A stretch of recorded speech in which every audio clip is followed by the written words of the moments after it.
Good evening. Today I'll be talking about choosing what to say. Is your mouth ever important? Here are facts about your mouth. What goes into your mouth is your choice. What you do with your mouth is your choice. And what comes out of your mouth, the words you say, is also your choice. As a person who wants to make really good choices, your goal should be to make sure that whatever comes out of your mouth is good, helpful, kind, and truthful. I know how it is to get mad and lose it.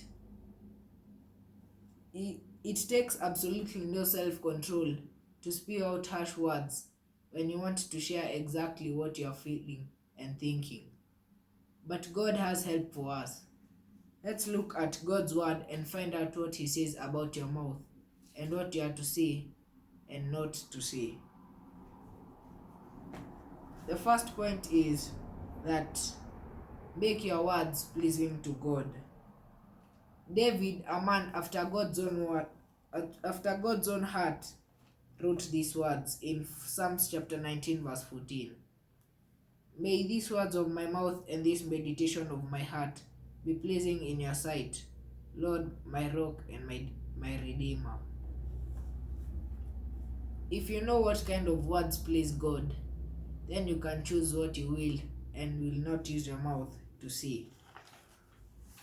Here are three verses that tell you what does not please God.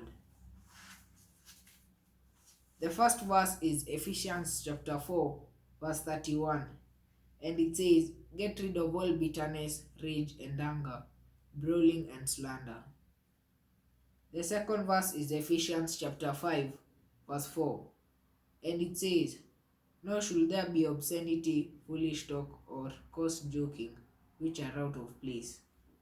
And the third verse is Colossians chapter 3, verse 8 to 9, and it says, "You must rid yourselves of all such things as this: anger, rage, malice, slander, and filthy language from your lips.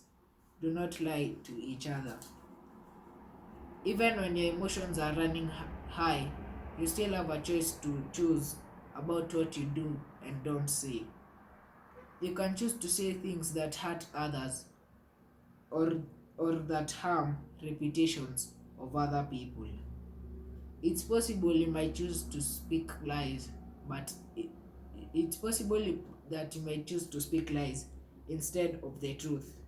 But the right choice is to say things that is to say words that bless and encourage others, which pleases God. The second point is out of your heart, your mouth speaks.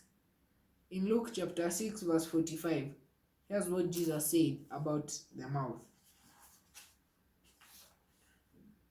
It says, "A good man brings good things out of the good stored up in his heart, and an evil man brings evil things out of the evil stored up in his heart. For the mouth speaks what the heart is full of." If bad things are going into your mind, head, and heart, bad things will come out of your mouth. Philippians chapter 4, verse 8 says, "Whatever is true, whatever is noble, whatever is right, whatever is pure, whatever is lovely, whatever is admirable, if anything is excellent or praiseworthy, think about such things." The third point is utter only what God says to say. First, look at what God doesn't want you to say. Just as He is faithful to tell you what kind of words and speech you should use your mouth for, He also tells you what you should not say. Ephesians chapter 4, verse 29 says, "Do not let any unwholesome talk come out of your mouths, but only what is helpful for building others up according to their needs, that it may benefit those who are listening." The fourth point is truth is always the right thing to say. Lying hurts people. It damages family relationships and friendships.